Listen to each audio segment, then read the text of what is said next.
to the July edition of the Data Engineering Meetup. I'm glad you could make it. In July, summer's usually our lull time, but this is a decent turnout for July. So good job. Thanks for coming, for sacrificing your vacations to be here. I also am doing that. If this is your first time here, we do have a Slack community. This meetup is sponsored by Ford Utah, so it is the Ford Utah Slack community. There are several meetups that happen throughout Utah. Those get announced in our local events channel. We have an AI channel, an anti-AI channel, a local LLMs channel, a data engineering channel. I'm the only one that posts in the data engineering channel, but we have it.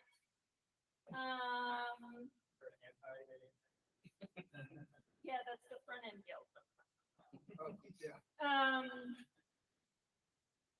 Now, anti-AI is cut because we'll post something in one channel and a report that says, oh, that didn't work, in the other channel. But basically, it's just all the technologists in Utah just hang out and have a good time. There's a job board, so if you're ever recruiting or applying, you can go to the job board or put your resume in the jobs wanted channel. So it's a great place. I recommend everybody join. It's just the website fordutah.tech, and then the Slack button right there in the middle of the page. You join Slack, you come hang out with us, and we talk about cool things and a lot of AI. I don't even pay attention to the AI because it's like releases every 5 seconds.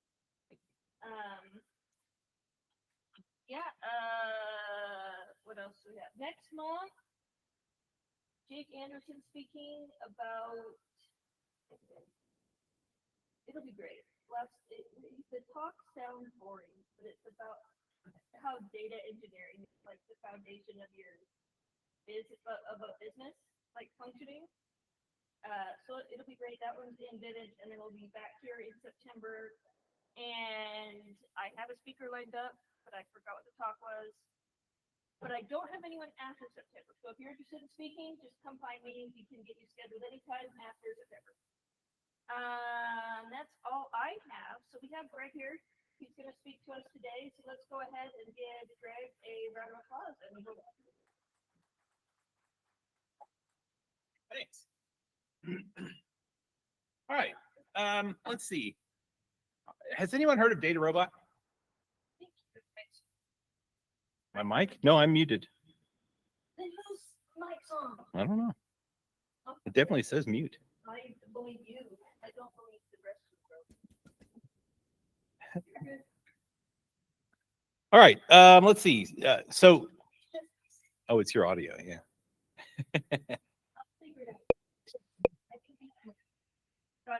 So I joined Data Robot back in 2015, years and years ago.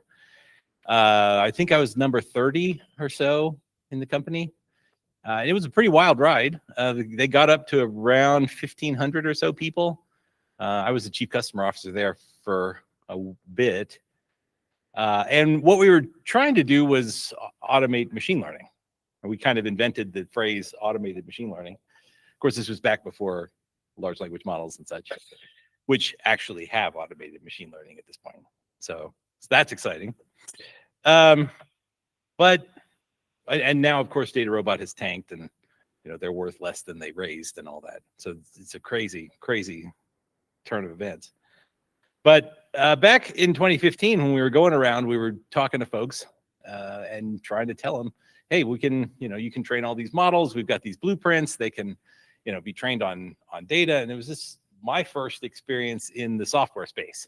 And so we're gonna look a little at software usage data some today, and think about how do you think about event data in an application and how that can translate to understanding how your users are behaving and what they're doing. Because at the end of the day, you're not so interested in the events, you're interested in who the users are and what they're up to, right? But mostly we'll also be looking at coding agents. Have you guys use coding agents? Yeah. What do you guys use? Claude Code. Okay. Codex, all right. I haven't actually used Codex yet. You like it? Yeah. Is it kind of like an ephemeral, like a chat-based thing? Is that how it works? It just gives you code kind of thing? Okay, gotcha. What else? Cursor? Gotcha. At work? At where you work? Or are you talking for fun? What's that? Oh, okay, great. What is that? Oh, okay, right up. Cool. Any other things? Anybody use ChatGPT for it? Well, that's Yeah. Codex. Well, yeah, but I mean, it'll still give you code in the regular chat. It's Yeah. in the kitchen, just down at the other end. More than welcome to bring it in here. I don't know. Sorry, go ahead. No, I don't. Use it in the chat. I use open code. That's it. Okay, righto. For Python, mostly? Is that what you guys are coding in? I'm asking. Huh? Rust? Okay. Just trying to get a kind of a survey of what we're doing here. And is it Terraform? Okay, yeah. Okay. What's that? Gotcha. Okay, righto. Awesome. Any data analysis stuff? Yeah, data people would tell me more. What is it? Okay. Uh-huh. So I still have yet to use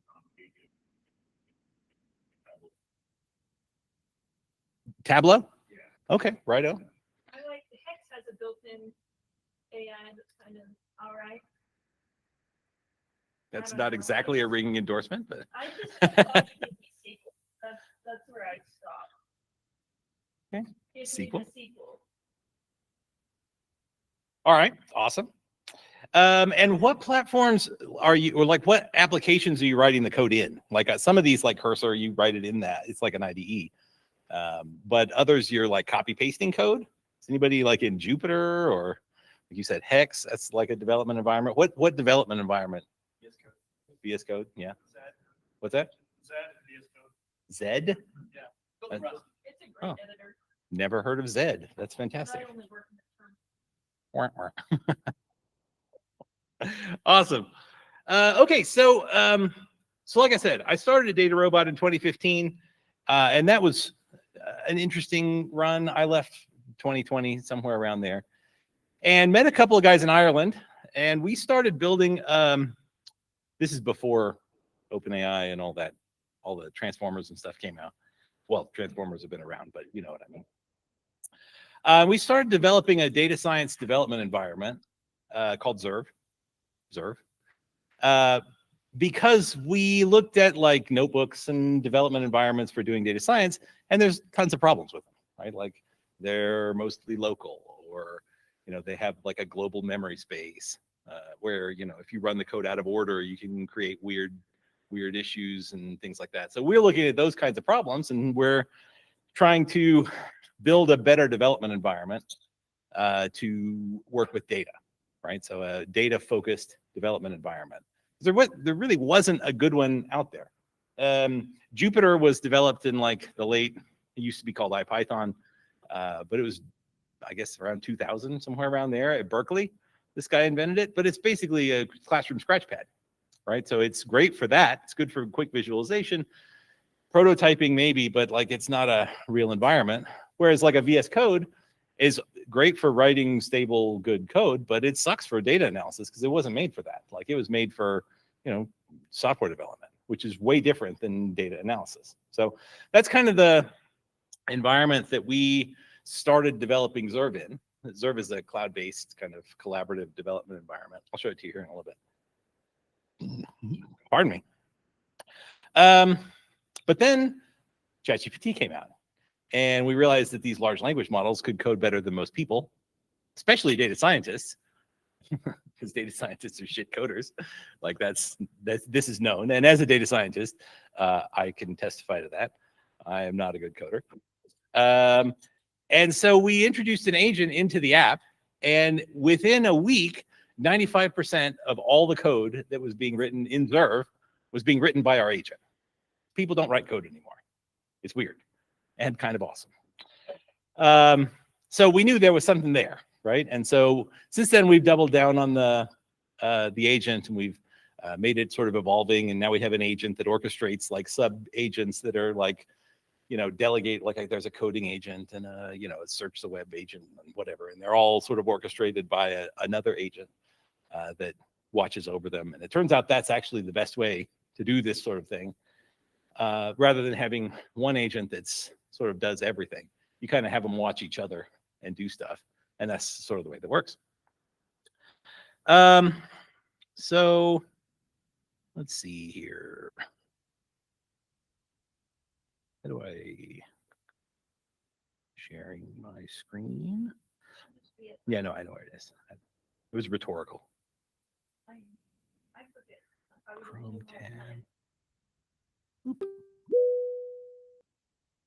Okay. Here we go. Okay, so how do I? Can everybody see that? Should we turn the lights off, or what do you guys think? Okay, cool. So by the way, if anybody wants to use Zerv, it's free to use. You can sign up. It works like any of these freemium sort of things, right? You can sign up and get a free account and a certain number of credits per month and all that jazz. So this Zerv.ai, anybody can sign up. And I can send out like promo codes and free credits and stuff like that if you guys get in there and want to play around a bit. That's really easy to generate those. In fact, I have a handy dandy little Zerv canvas that creates promo codes. So I can make us one right now here, and we'll just go ahead and do that. So let me, it's an outdated link. This thing is annoying. Can you guys see? Oh, good, that's not in your screen. Okay, so I'll call this UDEM. Is that you guys? Yep. And we'll call it 250 credits. And we'll have them expire at the end of the year. There we go. So if you use that code UDEM, you'll add 250 credits to your account. But I only bring this up to kind of show a few things here. The first one is that how the structure of this thing works, right? So if you look over here, let me just kind of hide some stuff. This looks like it looks like a notebook, right? So you've got code and you can run the code and so on. But if you look at the canvas view, then you can kind of see how things are connected together. So in a regular notebook, like in a Jupyter notebook or in Hex or in any of these kind of notebooks, they're all forks of the same open source code base. You know, in Databricks notebook, SageMaker, you know, all of that stuff is all based on Jupyter. You've got one global variable space, right? And so all of your variables, no matter what they are, they live in memory. And if your browser crashes, then you no longer have variables. Or if you run stuff out of order, like I was saying, or run a cell too many times, you can get these weird sort of fiddly bugs where the variables in memory, you know, you run something up here and it changes for down here, and right, that doesn't happen in Zerv because of the way it's structured. So in Zerv, each one of these blocks is a independent kind of kernel, right? It runs its own stuff.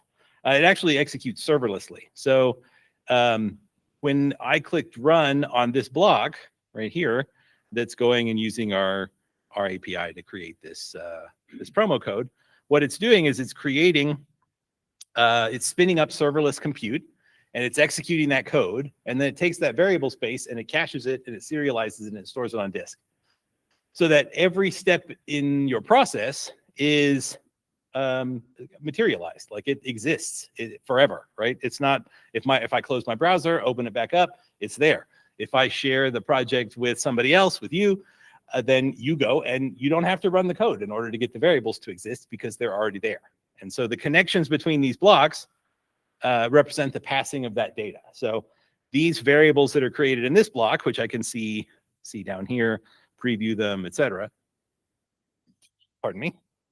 Those are passed to this block, and that's the starting point. So the connected blocks, one picks up where the other one finishes. And so you get this really nice sort of permanence to the artifacts that you create in your analysis in a way that you don't in really any other application. So it makes like debugging really, really straightforward because you can actually see what's happening to your data before you run your code, after you run your code, at each step along the way, and so on.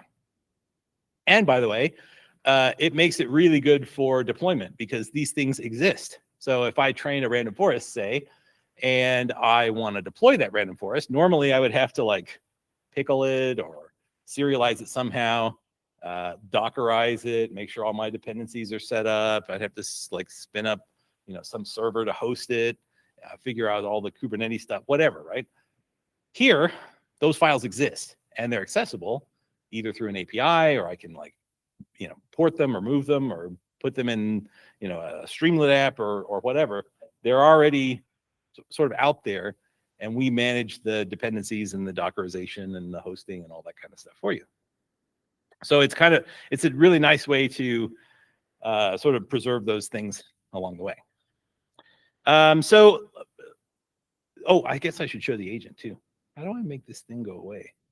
No, that's not what I wanted to do.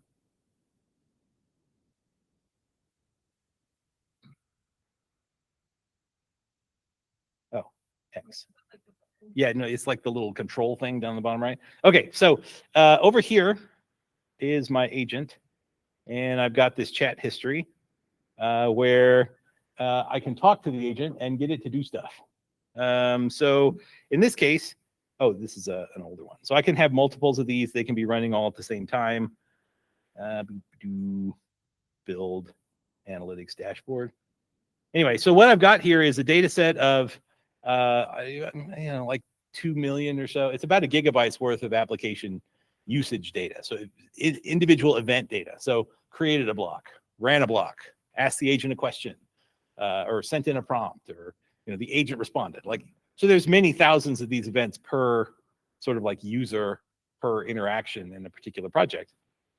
And what I was looking to try and figure out is what is it about customers' usage of the application that makes them better users, more successful users, users that are more likely to come back to the app, users that are less likely to just go dormant, to disappear, right? And so I'm trying to do like usage analytics, but that's a complicated task, right? Because it's, first of all, it's not super obvious what a good user is, right? You might say, what are some possible definitions of a good user? Oh yeah, they buy stuff. Okay, they pay for stuff. That's a good one. It's a little self-serving. Not the one that I actually settled on, or I didn't settle on it. The agent actually ended up picking it. What else? What else might you want to optimize or maximize in your user base?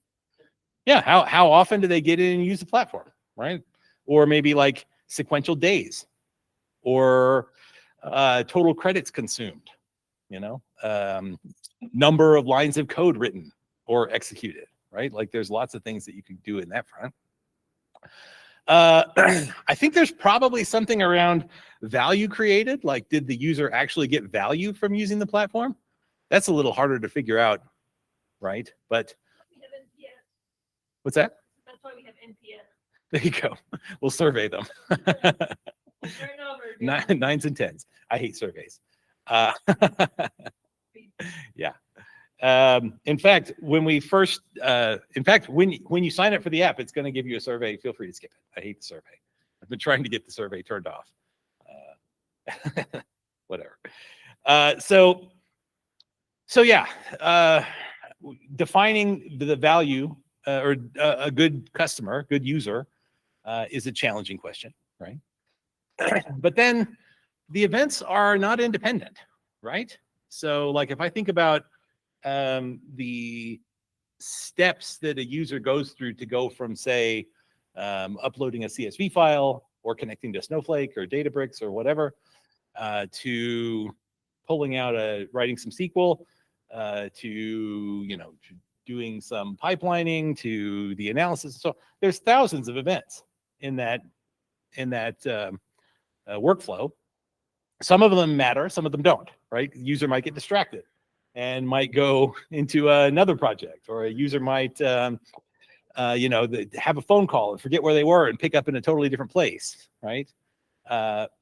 So there's this sort of very complicated and squishy work that needs to be done around, like, okay, let's say that the real answer is if the user performs, has these 6 events in this order in one session, that's a good signal, right?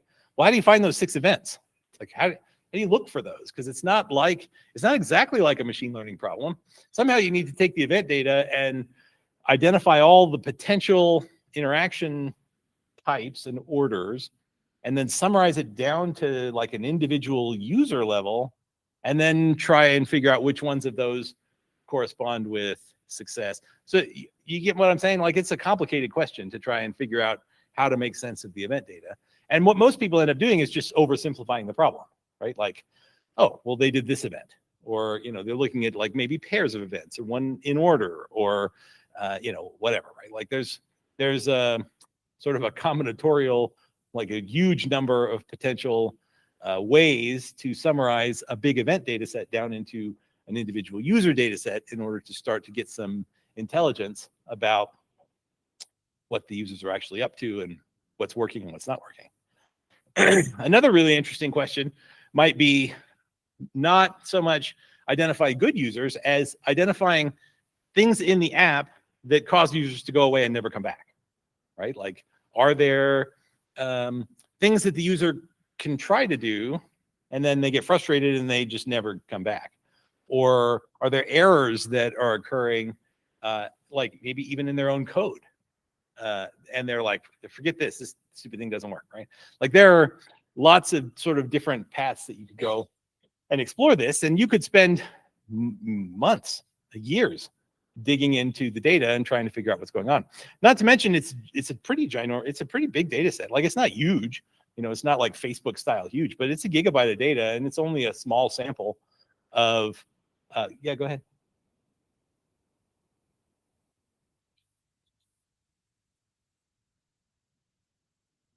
Yeah, you do. In fact, we have to. When we first opened up Zerv, the amount of Bitcoin mining that was going on was pretty intense.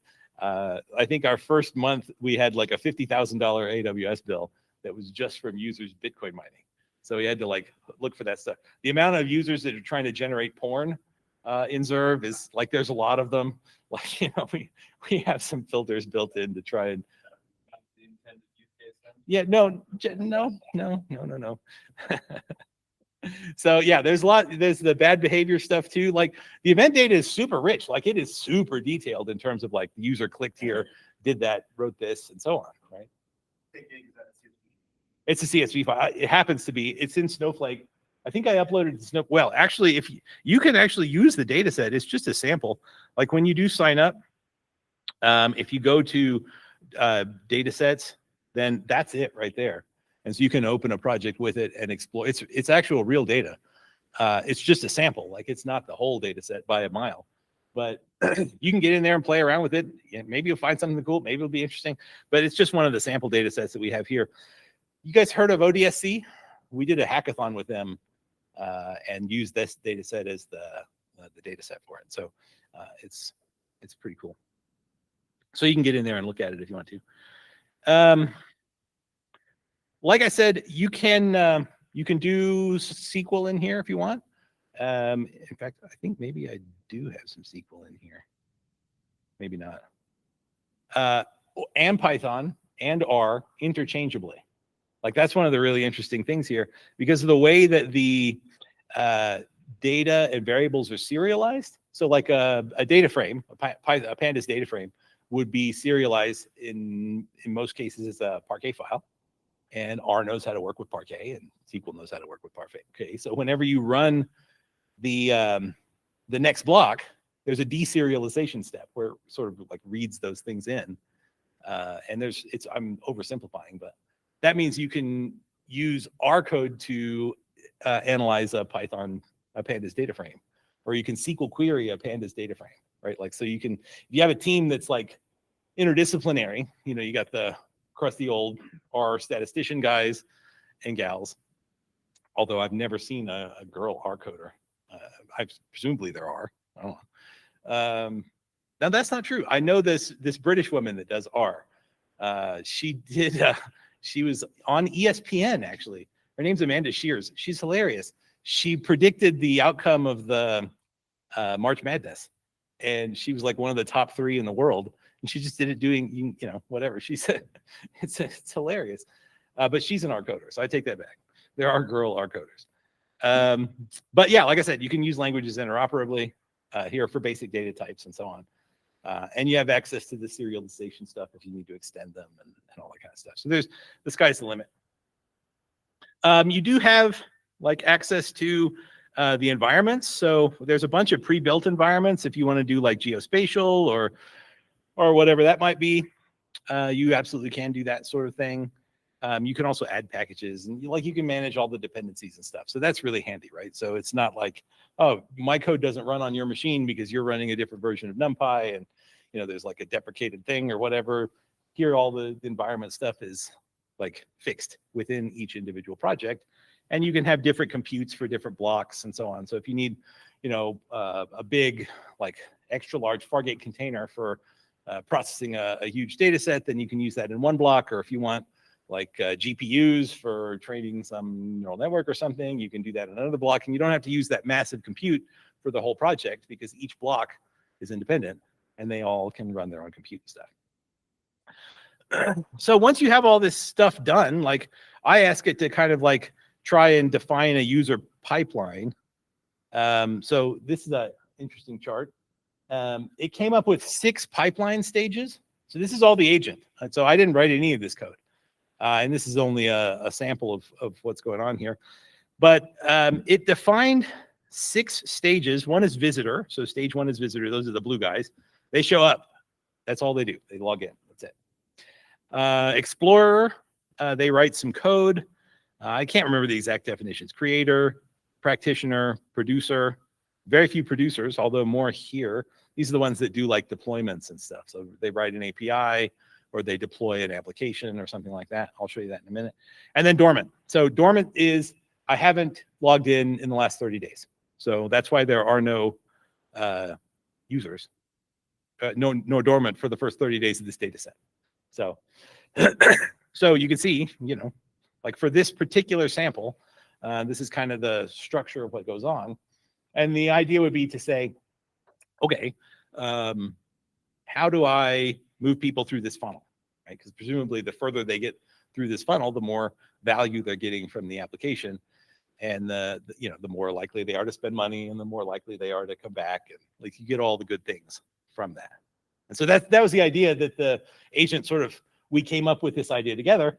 Let's come up with a funnel and then let's try and see what motivates users to move from one funnel stage to the next, right? And it's very salesy. Like it's weird that the agent would come up with this because this is how salespeople think about selling software, right? So like if anybody use Salesforce ever? Salesforce? No, kind of, whatever. So in Salesforce, you define like you have opportunities, like that's one entity type. And then those opportunities are in stages and those are funnel stages. So it might be like the discovery stage or the has shown interest stage or the in legal review stage, whatever. And you're trying to move people on. And each stage of the process is correlated or is given a probability of winning or a probability of closing as a one deal. And then you can get like a weighted expected revenue based on what your pipeline looks like. Like I have 12 deals in discovery and, about 4% of those close. So, I take the average size of those deals times 4%, and then I can count on that revenue, like once the numbers get big enough as like a good forecast for where the sales are going to end up, right? So it's weird that the user pipeline here that the agent came up with happens to kind of like line up with how salespeople think about like enterprise software deals.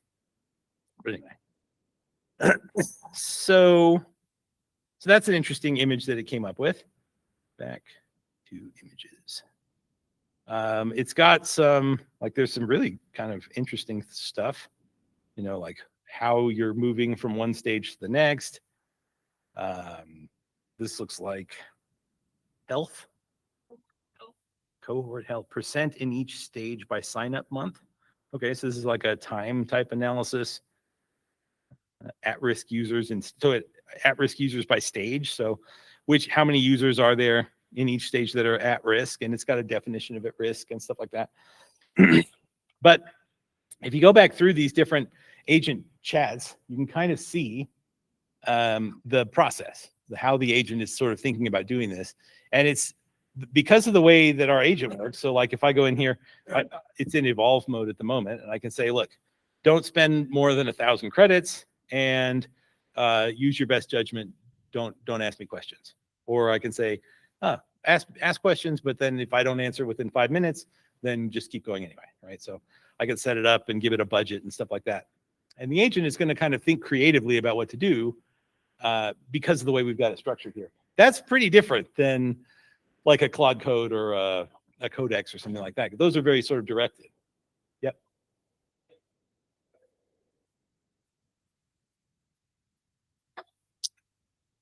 I'll let you use many credits as you want. Yeah, no, promo codes are easy to create. So use that UDEM one to get going. I think we have it so you get 250 for free now when you sign up, and then you get more every month and so on. So yeah, it is what it is. But you know, friends and family plan here. So happy to get you as many credits as you need. So yeah, so that is the structure of the coding environment here. And you can kind of see how that works. And there's a bunch of other stuff here. There's assets. So assets are the way we treat like our secret manager is there. So if you have like API keys and stuff like that, you can store them in the asset manager and add them to projects and stuff like that. And it like encrypts everything. So you're not like putting hard coding values into your code and stuff like that. Also connections, there's a Snowflake asset in here. And so like if I go to assets.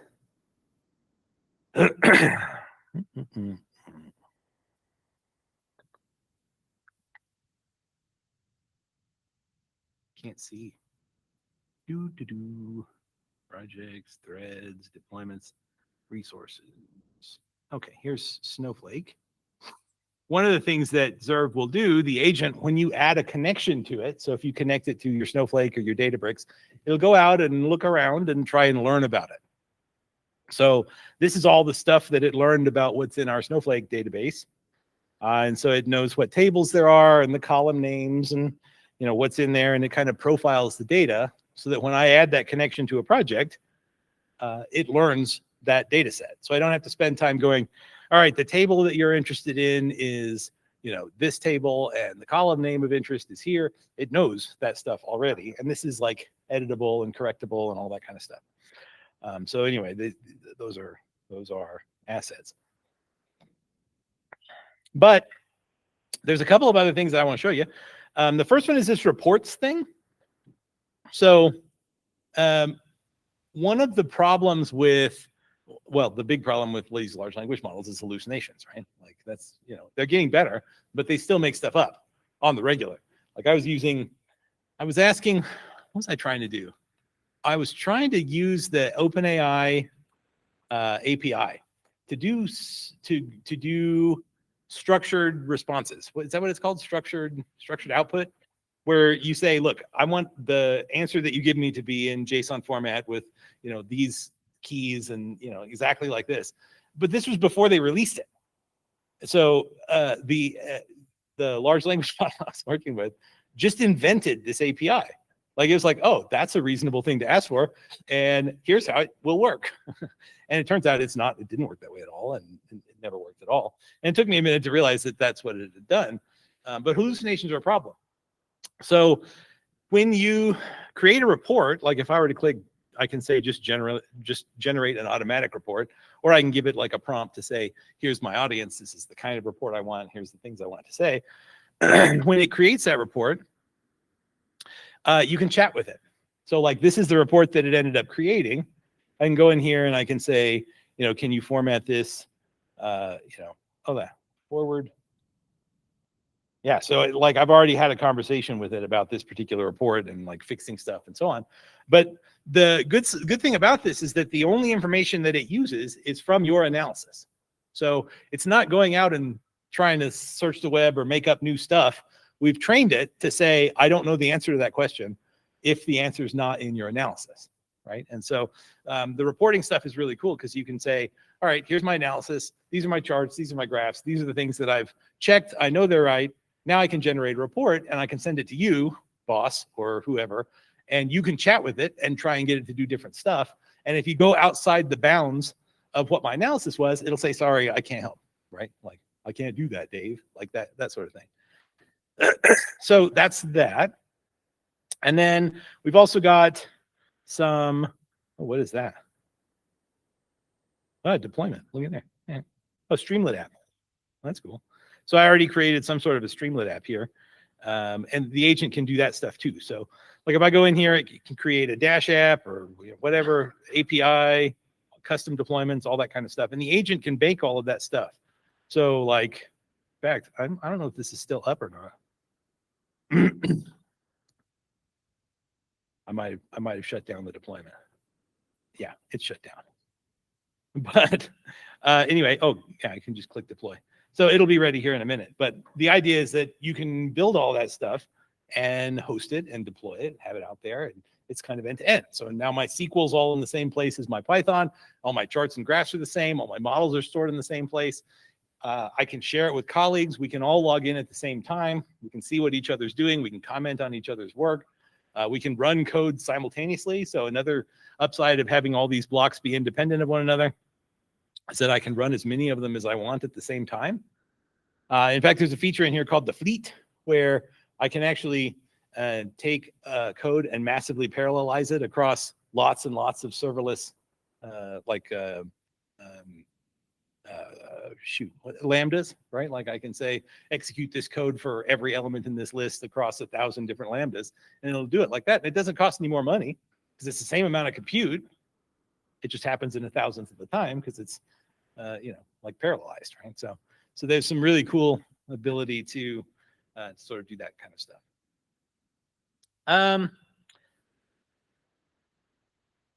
Yeah.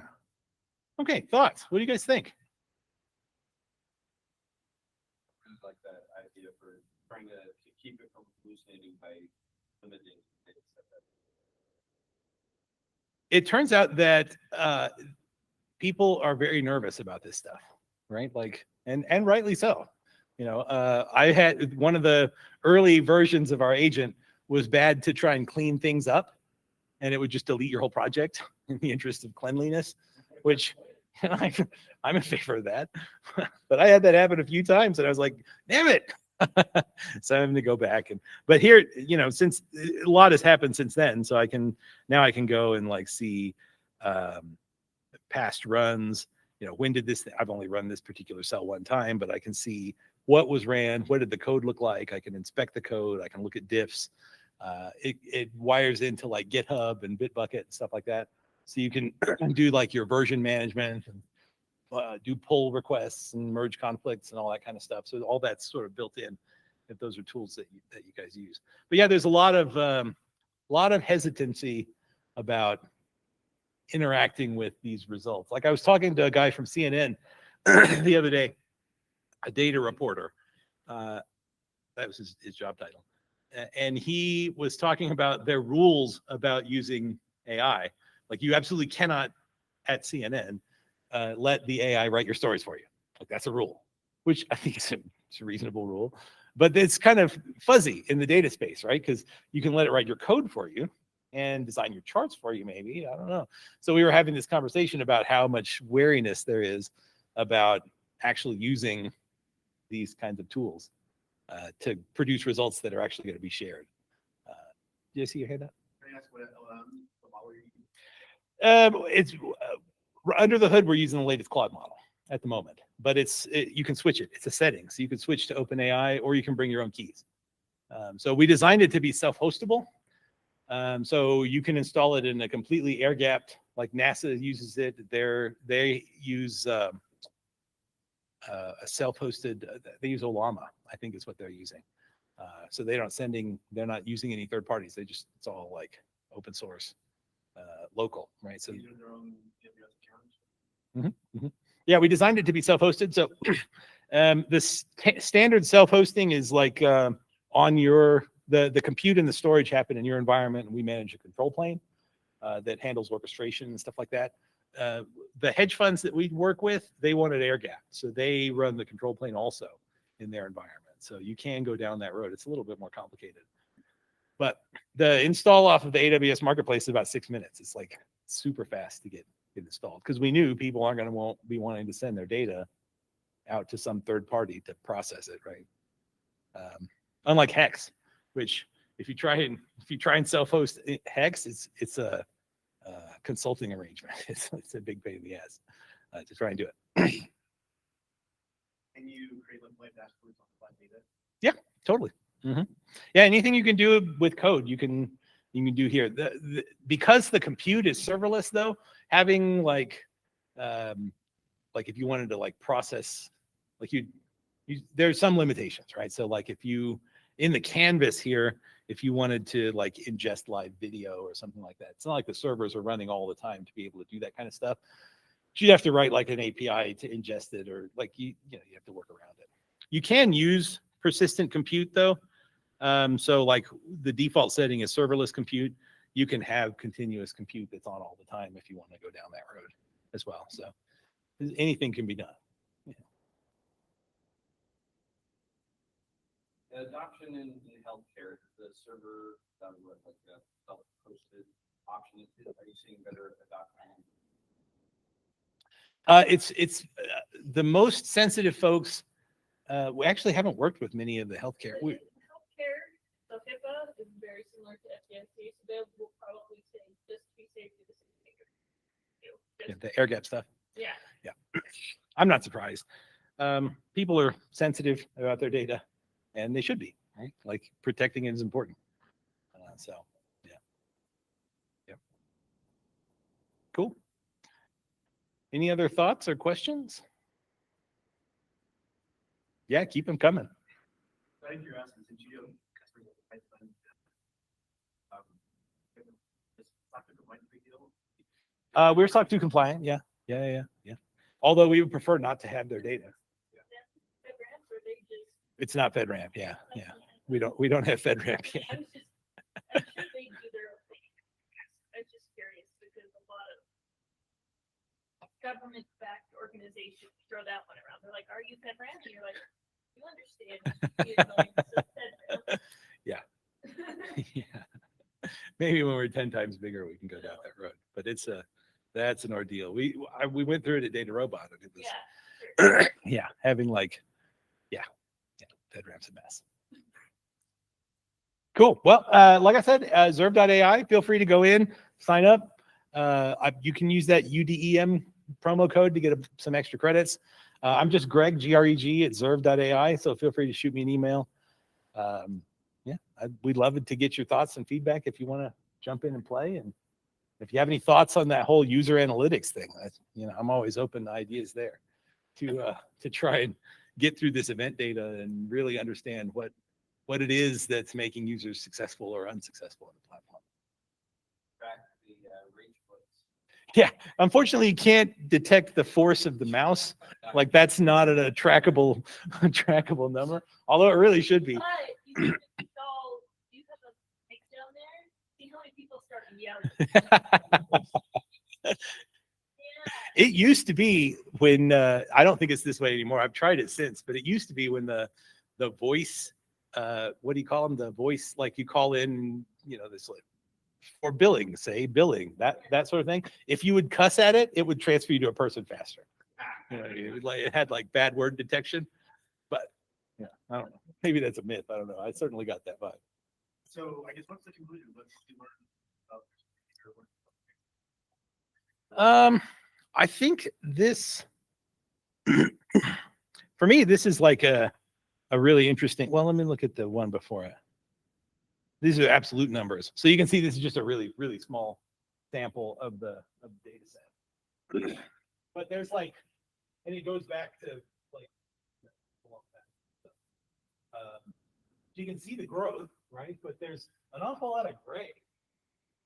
And so the big thing that we're trying to figure out at the moment is like, what is it that makes people Because with a product like this, or any product, you get a lot of people that say, "Oh, that's cool," or they see an ad, or they hear something, they log in, they think, and then they never come back, right? Like that's the thing.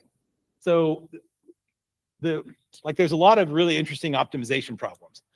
Like, for example, how many credits do you give a free user? Like, if you give them too many, they never buy anything because you get enough credits that they don't need to buy anything. But if you don't give them enough, then they don't get to experience it and have that like wow moment where the agent like does their entire job for them and in just a few seconds, and it's kind of amazing. Has anybody used Lovable? It's front end. It's Lovable is fantastic. Like it's really cool at making front ends, but you only get 5 questions a day, or I think it's 5 a day, and then you got to pay. And like to me, that's too soon. It's like I was like, oh, forget that. I'm gonna need more than 5 prompts in a day, and I wasn't sold on Lovable yet, so I didn't end up buying it, and then now I never use it, right? So there's like there's 1,000 little trade-offs. When we added, oh, well, this is my account. So like when you sign up, there's like a little button, like a free, like a gift button. You add the button and people's behavior changes. Like, oh, here's another one. The auto, like the login page, when you click on to sign in with Google, if you put just a blank screen compared to like a blurred out screen of your product behind in the background, your conversion rate goes down by like 20%. It's weird. Like there's 1,000 little things that you would think would have no effect on how people interact with the product, but you change these tiny little things and suddenly, it's 5% here and 8% here and 12% here, and your conversion rate has gone, it's material. So like finding those things is important.